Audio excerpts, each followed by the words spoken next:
Do you think in the future prices will go up or down? Do you think there will be more resources or fewer? Do you think the future will be better for people or for the elites? It takes 20 years to prepare for the next phase of a cycle, and the decline has begun in everything: food scarcity, energy scarcity, metal scarcity, oil, and even water scarcity. So, prepare yourself and your loved ones, because winter is coming. This is Google Podcasters Judging My Membership video on, well, you already know the title. In this video, the podcasters will dissect and judge my video from the form to the core of the message. Just remember this: if you're struggling to keep up with rising costs and dwindling resources, you're not alone. The elites are tightening the noose, and it's time to fight back by making every minute, action, and dollar count. This isn't just about surviving. It's about thriving in a world designed to keep us down. The goal of this podcast? To review, judge, and give you a glimpse of what I prepare for my special members. My intentions are to help you take control of your life, optimize your daily habits, and prepare for the scarcity that's coming. You'll learn the hard truths about why efficiency isn't just a choice, it's a necessity. Stay until the end. You will like it. Ready to turn chaos into control? Let's get started. Phew. Gotta say, when I first dove into this Tools for Trade material, it was a wild ride. K. Waterloo doesn't mess around, do they? They definitely have a way of making their point, that's for sure. But, even with the intensity, I think there's some really interesting stuff here that we can unpack. Totally. And that's kind of our thing, right? Taking these intense sources and finding those little nuggets of practical wisdom. So let's get into it. K. Waterloo, Tools for Trade. One thing that really jumped out was this idea of a skills economy. Ever come across that before? Yeah, definitely. It's becoming a more common term, especially these days. It's basically this idea that, your practical skills and your knowledge, they become even more important than, say, traditional jobs or even having a fancy degree, especially when things get a little shaky. Which, given what K. Waterloo's talking about, makes a whole lot of sense, right? I mean, they basically scoff at the idea of a 9-to-5 and a retirement plan. For them, it's all about trading your knowledge for gold, your skills for food, your mind for power. They get pretty dramatic. They do love their dramatic flair, don't they? But you know what? They have a point. History kind of backs them up on this one. Think about it like the Great Depression. People who knew how to farm, how to fix stuff, how to make things with their own two hands. Suddenly, they were the ones everyone needed, even if they used to do something totally different before things went south. It's a good time to know how to do something well with your hands, right? Right. But K. Waterloo gets really specific about what skills they see as essential. And which ones, well, they don't hold back. They kind of threw graphic designers and writers under the bus, said they're useless in a crisis. Seems a tad harsh, no? It does come across that way. But remember, this source is coming from a very specific, some might say extreme, perspective. We're here to mine for the gold, but we don't have to buy into every single opinion, Good point. So how about this? Instead of focusing on which jobs K. Waterloo thinks are doomed, let's flip it. What's a skill you have that you think could be surprisingly useful if, let's say, the job market took a nosedive? Well, aside from all the research and analysis stuff I do now, I'd have to say gardening. I've always had a green thumb. It's my happy place. But it's also a pretty practical skill, right? Fresh food is always going to be valuable no matter what's happening in the world. What about you? Oh man, besides the whole talking for a living thing, I'd say I'm pretty good at fixing electronics. My junk drawer is basically a graveyard of gadgets I brought back to life. And in a world that's totally reliant on tech, that could be a handy skill to have around. Absolutely. It's about being resourceful, adaptable. Two things K. Waterloo talks about constantly. They might have a more intense way of putting it, but the underlying message is solid. Okay, so skills are important. Maybe even more than material possessions, right? But let's talk about another concept. K. Waterloo harps on the durability trap. They are obsessed with tools breaking at the worst possible moment. Their whole thing is, if it's essential, invest in quality, not cheapness. Right. The durability trap is basically the idea that buying cheap, while maybe tempting in the moment, might cost you more in the long run if that thing breaks when you need it most and leaves you high and dry. And K. Waterloo paints a very vivid picture of that, right? You're in the wilderness, you need this one tool to survive, and bam, it breaks because you went for the budget option. Yeah, they don't hold back on the imagery.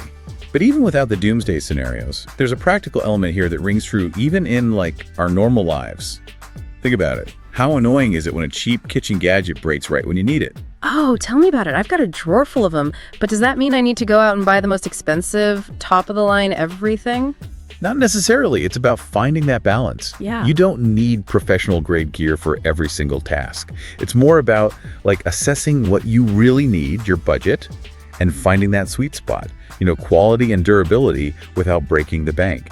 Like they mentioned cheap kitchenware. Plenty of brands make sturdy, long-lasting pots and pans that aren't going to cost a fortune. So it's about being smart, resourceful, not just blindly buying the priciest thing you can find. Exactly. It's about making thoughtful choices that align with your needs and your values. This is making me think about all the tools I use the most. Maybe it's time for an inventory, see if any need an upgrade. That's a great idea. Something we can all benefit from, whether we're prepping for the apocalypse or just trying to live a little more intentionally, right? Okay, so we've talked about skills and tools, but there's another surprisingly practical piece of advice. Kay Waterloo keeps coming back to setting SMART goals. You wouldn't think that's something you'd find in a survivalist manifesto, right? It sounds more like something from a self-help book. It does, doesn't it? And that's what I find so fascinating about this source. It's this weird mix of apocalyptic warnings and genuinely useful advice that you might hear from a life coach. And SMART goals are a perfect example. They can be applied to so many areas of life. So for those of us who haven't encountered this before, what does SMART stand for? It's an acronym that helps you set goals that are specific, measurable, achievable, relevant, and time-bound. The idea is, instead of saying something vague like, I want to be more prepared, you break it down into smaller, more concrete steps. Okay, I'm starting to see how that could be helpful, even if you're not preparing for the end of the world. But how do we apply that to the whole tools for trade concept? What would a SMART goal look like in this context? Let's take that vague goal you mentioned. I want to be more prepared. To make it SMART, we need to get specific. Instead of just prepared, what does that actually mean to you? Kay Waterloo talks about having a reliable source of water, right? So a specific goal might be, I want to purchase a high-quality water filter for my home. Okay, that's definitely more specific. What about measurable and achievable? Measurable is easy. In this case, you know when you've achieved the goal because you bought the water filter. Achievable depends on your individual circumstances, but it's also about setting a realistic budget. Instead of aiming for the most expensive filter on the market, you might research and choose one that fits your needs and your wallet. So you're already incorporating that idea of the durability trap we talked about earlier. You're investing in quality, but also being mindful of your resources. Exactly. And that's what's so great about the SMART goal system. It helps you break down bigger goals, like being prepared, into smaller, more manageable steps. What about the R and the T, relevant and time-bound? Right. Relevance is about making sure your goal aligns with your overall objectives. In this case, having access to clean water is definitely relevant to being prepared, no matter what situation you're facing. And time-bound adds a sense of urgency and helps you stay on track. Instead of saying someday, you might set a deadline for yourself like, I want to purchase this water filter within the next month. So instead of this vague idea of being prepared, you have a clear, actionable plan with a deadline. I gotta say, this is making me think I should be using SMART goals for everything. It's not even about the potential apocalypse anymore. It's just good life advice. Exactly. And that's the beauty of extracting these nuggets of wisdom from unexpected sources. It's like sifting for gold. Sometimes you have to dig through a lot of dirt to find those valuable nuggets. Speaking of digging through dirt, I think it's time we address the elephant in the room, the doom and gloom that permeates so much of Kay Waterloo's message. They paint a pretty bleak picture of the future, with elites controlling everything and society on the verge of collapse. It's a lot to take in, even for seasoned deep divers like us. Do you think there's any value in engaging with these more extreme ideas, even if we don't necessarily agree with them? That's a good question. It's easy to dismiss it all as paranoia, but I think there's a difference between getting swept up in fear-mongering and acknowledging that there are real challenges facing the world. So it's less about building a bunker and hoarding supplies, and more about being aware of potential risks and finding ways to be more resilient, whatever that means. Exactly. It's about taking practical steps to feel more prepared and in control without giving in to fear or anxiety. For example, Kay Waterloo talks about the World Economic Forum in Davos, as if it's this secret meeting where the elites gather to plot the downfall of civilization. Yeah, they really went off on that one. Is there any truth to that, or is it just pure conspiracy theory? Like most things, it's more complicated than that. Yeah. Yes, Davos attracts powerful and influential people, but to suggest they're all in cahoots to control the world is a gross oversimplification. These gatherings serve multiple purposes, from discussing global challenges to networking and advancing various agendas. So it's less about a sinister conspiracy and more about the complexities of how power operates in the world, right? There are always going to be competing interests and different perspectives, even among the so-called elites. Exactly. And that's an important thing to keep in mind when engaging with any source of information, especially one as charged as this one. It's about thinking critically, questioning assumptions, and not taking everything at face value. Precisely. And that's a skill that's valuable no matter what your stance is on any given issue. Okay, that makes a lot of sense. So instead of getting caught up in the fear-mongering, maybe a more productive approach is to ask yourself, what are some potential challenges that could arise, and what are some reasonable steps I can take to be more prepared? It's about finding that balance between burying your head in the sand and letting anxiety take over. And that balance point is going to look different for everyone. There's no one-size-fits-all approach to, anything, really. Exactly. What matters is finding what works for you and what helps you feel more secure and in control. Well said. Now, this might seem like a bit of a dump, but Kay Waterloo also talks about this idea of the tools of power. And they're not just talking about hammers and saws, they're talking about things like strategy, connections, even manipulation. It's a little unnerving, to be honest. It is, and it's important to approach this with a critical eye. While we wouldn't endorse manipulation, there's a kernel of truth to the idea that simply having the right tools isn't enough. You need to know how to use them effectively, how to leverage your strengths, and navigate complex situations. So it's not enough to just have the skills, you need to know how to apply them strategically. Precisely. It's about developing a plan, anticipating obstacles, and being adaptable enough to adjust your approach as needed. And that's where things like networking and building strong connections come in. Okay, so instead of manipulation, maybe we think about it as the art of persuasion. Exactly. It's about effectively communicating your ideas and influencing outcomes in a way that benefits both you and the people around you. It's about being savvy, resourceful, and yes, even a little bit strategic in your interactions, but not in a manipulative way. Right. It's about using your skills and knowledge to navigate the world effectively and create positive outcomes for yourself and those you care about. So let me get this straight. Kay Waterloo saying it's not just about having useful skills and knowing things might go sideways. It's about using that knowledge in a smart way. Like, we each need a game plan. Yeah, kind of. And honestly, that's something we can all benefit from. Doesn't matter if you're prepping for the apocalypse or just, trying to navigate everyday life. Having some kind of plan helps you feel more in control, especially when things feel out of control. And it's something Kay Waterloo really hammers on, even if their version is a tad more intense than your average self-help guru.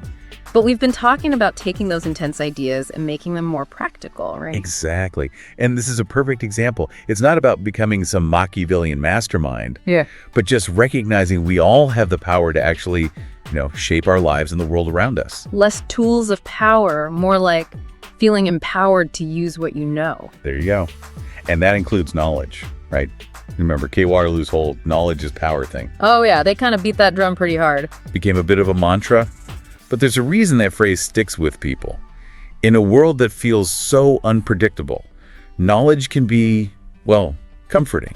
It can make you feel more in control, give you opportunities you might not have otherwise. And I think that's a great place to wrap things up, don't you think? I do, because it goes back to what we've been saying all along. You don't have to go full-on doomsday prepper to find something useful in what Kay Waterloo's laying out. This whole deep dive, it's been like, panning for gold. We had to sift through some pretty intense stuff to get to the nuggets of wisdom. We talked about having valuable skills, having good tools you can rely on, setting those smart goals, and facing the future with a balance of, awareness, but also taking action. And hey, maybe most importantly, we talked about the power of knowledge. Not just knowing a bunch of facts, but knowing how to use them to navigate the world, make things happen. Well said. So, to everyone listening, here's something to think about. What's one thing you've always been curious about, but just haven't made the time to actually explore? What could you learn that would make you feel more, ready for whatever comes next? Great question to ponder. And on that note, until next time, keep exploring, keep learning, and keep diving deep. And even if they don't share all my views and missed understanding 1 or 2 points of the video made specially for our premium community members, I have to say the podcaster did an admirable job. Now, knowing that more independent from the system you are and less money you need to spend, you've got two choices. Either stay without full control over your life, or join the Spartan tribe and take the reins of your future. You might think you've learned a bit from this video, but believe me, there's so much more beneath the surface. Our exclusive membership includes videos packed with explosive, actionable solutions that will definitely make a difference for you and your community. While the rest of the world is struggling with chaos, you'll be the one thriving. But if you're not quite ready, take a look at my other videos and playlists. And before you do that, I'm really eager to hear what you like the most about this video. Do you have any questions? Here's one from me. What do you want more of? Money, time, or both? And would you rather have it later or sooner? Most people looking for these advantages end up liking, subscribing, and crucially, joining us to become executive members. If you decide not to join, you might just find your bank account slowly dwindling. So, what's your next move? Hit that subscribe button, become an executive member, and tap into knowledge that sets you apart from the crowd. The real question is, do you merely want to survive, or do you aim to dominate? Remember, the weak will fall, but the prepared will thrive. Click to join now.